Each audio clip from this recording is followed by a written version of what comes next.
আশা করি আল্লাহর অশেষ রহমতে আপনি ভালো আছেন। আজ আমি যে গল্পটি বলবো তা ধৈর্য, বিশ্বাস, পরীক্ষা এবং শেষমেশ আল্লাহর রহমতের স্পর্শে ভরপুর একটি হৃদয় কাঁপানো জীবন কথা। গল্পটি শুধুই একটি গল্প নয়, বরং প্রত্যেক সেই মানুষের প্রতিচ্ছবি যারা জীবনে কষ্টে ভেঙে পড়ে কিন্তু আল্লাহর দরজা ছাড়ে না। বাংলাদেশের উত্তর দিকের একটি শান্ত, সুন্দর, মেঘে ঢাকা ছোট গ্রাম চরহাট। গ্রামের প্রকৃতি এতটাই শান্ত যে ভোরের নদীর ঢেউ আর মসজিদের আজান মিলেমিশে অসাধারণ এক অনুভূতি সৃষ্টি করত। সেই গ্রামেই থাকত এক তরুণ, রাশেদ। বয়স ২৬-২৭ হবে। জন্ম থেকেই দরিদ্র পরিবার, কিন্তু স্বপ্ন ছিল বিশাল। রাশেদের বাবা মারা গেছেন ছোটবেলায়। মা দিনমজুরের কাজ করে ছেলেকে মানুষ করেছেন। ছোটবেলায় রাশেদের স্বপ্ন ছিল একদিন মাকে ভালো বাড়ি দেবে, সুন্দর জীবন দেবে, আল্লাহর পথে থাকবে। কিন্তু জীবন কি কখনোই স্বপ্ন দেখে চলে? রাশেদ কলেজ শেষ করে ঢাকায় গিয়ে কাজ নেবার চেষ্টা করেছিল, কিন্তু চাকরি জোটেনি। কেউ বলেছে অভিজ্ঞতা নেই, কেউ বলেছে যোগ্যতা কম, কিন্তু অন্তরে সে কখনো হাল ছাড়েনি। রাশেদ গ্রামে ফিরে এসে ভাবল, এবার নিজেই কিছু করব। সে ছোট একটি খামার করার সিদ্ধান্ত নিল। মুরগি আর কয়েকটা ছাগল পালবে। টাকা ছিল না, তাই মা তার সঞ্চিত দুল আর নাকফুল বিক্রি করে ছেলেকে টাকা দিলেন। মা চোখের পানি চেপে বললেন, বাবা, আল্লাহর উপর ভরসা রাখো। পরিশ্রম করলে আল্লাহ বরকত দেবেন। সেই ছোট ব্যবসা সে শুরু করল। গ্রামের মানুষ তাকে দেখে বলতো, এত কম পুঁজিতে কিছু হয় নাকি? কেউ কেউ হাসত, কেউ বলতো, বিয়ে করো, ছাগল পাললে হবে। কিন্তু সে চুপচাপ কাজ করে গেল। ৬ মাস পর খামারটা ভালো চলতে শুরু করলো। মুরগি ডিম দিচ্ছে, ছাগলগুলো বড় হচ্ছে। রাশেদের মনে হচ্ছিল এবার বুঝি আল্লাহর দরজা খুলে দিচ্ছেন। কিন্তু ঠিক তখনই প্রথম বিপদ।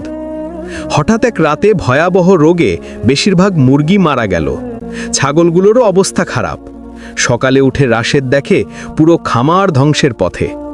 মা দূর থেকে দাঁড়িয়ে তাকিয়েছিলেন। ছেলের মুখটা নিস্তব্ধ, হাত কাঁপছে।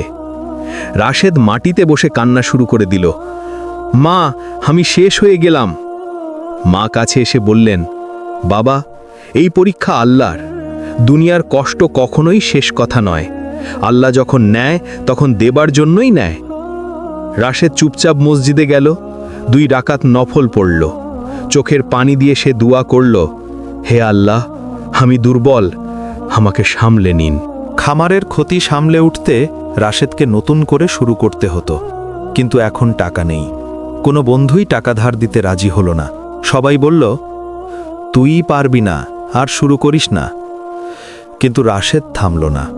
দিনমজুরির কাজ শুরু করল। রোদে পুড়ে ঘামে ভিজে অন্যের জমিতে কাজ করত, আর রাতে আল্লাহর কাছে কান্না করে দোয়া করত।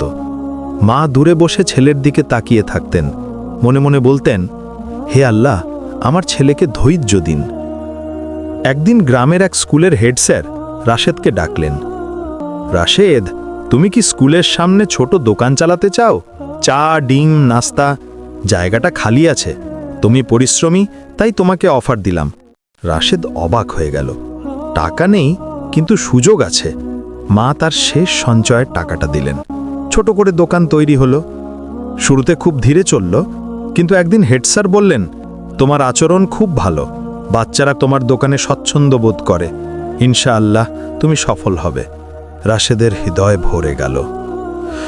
বর্ষার শেষে এক রাতে ভয়াবহ ঝড়ে দোকানের অর্ধেক ভেঙে গেল। সবকিছু এলোমেলো, আবার ক্ষতি।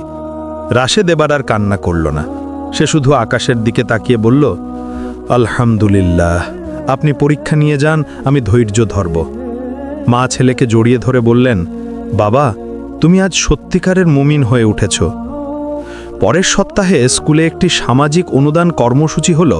শিক্ষকরা রাশেদের কথা বললেন, ছেলেটি খুব পরিশ্রমী, খুব সৎ, দোকানটা ঠিক করতে সাহায্য দরকার। তারা মিলে একটি তহবিল করলেন। কেউ 200 টাকা দিল, কেউ 1000 টাকা, কেউ 5000 টাকা। গ্রামের ধনীদের একজন এসে বললেন, তুমি নিজের সম্মান নিয়ে বাঁচার চেষ্টা করছো, এই নাও 50,000 টাকা ব্যবসা বাড়ানোর জন্য। রাশেদ বিস্ময়ে স্তব্ধ। মা কান্নায় ভেঙে পড়লেন। হে আল্লাহ, তোমার রহমত কত অদ্ভুত। যে দোকান একসময় ভেঙে গিয়েছিল এখন তা বড় দোকান হয়ে উঠল, বিক্রি বাড়ল, মানুষ সৎ লোককে ভালোবাসে। কয়েক বছরের মধ্যে রাশেদ পুরো গ্রামের অন্যতম সফল ব্যবসায়ী হয়ে গেল। একদিন দোকান বন্ধ করে রাশেদ রাতের বেলা মসজিদে গেল। তার চোখ ভিজে যায়। হে আল্লাহ, আমি ধৈর্য ধরেছিলাম শুধু আপনার জন্য, আপনি আমাকে লজ্জা দেননি। সেজদায় পড়ে সে কান্না করল। এত কান্না সে জীবনে কখনো করেনি। মনে পড়ল মুরগির খামার নষ্ট হওয়া, ছাগল মারা যাওয়া, ঝড়ে দোকান ভেঙে যাওয়া, মানুষের অপমান, বন্ধুরা ঋণ না দেওয়া, সব কিছু একটির পর একটি পরীক্ষা ছিল। আর প্রতিটি পরীক্ষার শেষে আল্লাহর রহমতের দরজা খুলে দিয়েছেন। এক রাতে মা বললেন, তুই জানিস তোর কোনো ব্যবসা নয়, তোর ধৈর্যই তোর রিজিক বাড়াইছে, আর আমার দোয়া তো আছেই। রাশেদ হেসে বলল, মা, আল্লাহ তো বলেছেন ইন্নাল্লাহ মা সাবিরিন, অর্থাৎ নিশ্চয়ই আল্লাহ ধৈর্যশীলদের সঙ্গে। মা হাসলেন, হ বাবা, আল্লাহ কখনো ধৈর্যশীল বান্দাকে ব্যর্থ হতে দেন না। এই গল্পটি শুধু রাশেদের নয়, যে কোনো মানুষ আজ কষ্টে আছে, দুশ্চিন্তায় আছে, রিজিকের টানাপড়ানে আছে, মানুষের কথা শুনে মানসিকভাবে ভেঙে পড়ছে, এই গল্প তাদের জন্য। আল্লাহ যদি পরীক্ষা দেন, তা মানে আল্লাহ আপনার জন্য কিছু বড় রেখেছেন। কিন্তু শর্ত হলো ধৈর্য ধরতে হবে, হাল ছাড়লে হবে না। সেজদায় পড়লে হৃদয়ের ভার আল্লাহ তুলে নেন। যে মানুষ ধৈর্য ধরে, আল্লাহ তার জন্য এমন দরজা খুলে দেন যা সে কখনো কল্পনাও করতে পারে না। মনে রাখুন, ধৈর্য শুধু সহ্য করা নয়, আল্লাহর ওপর ভরসা রেখে এগিয়ে চলার নাম। আর ভরসা যারা রাখে, আল্লাহ তাদের কখনো ব্যর্থ করেন না।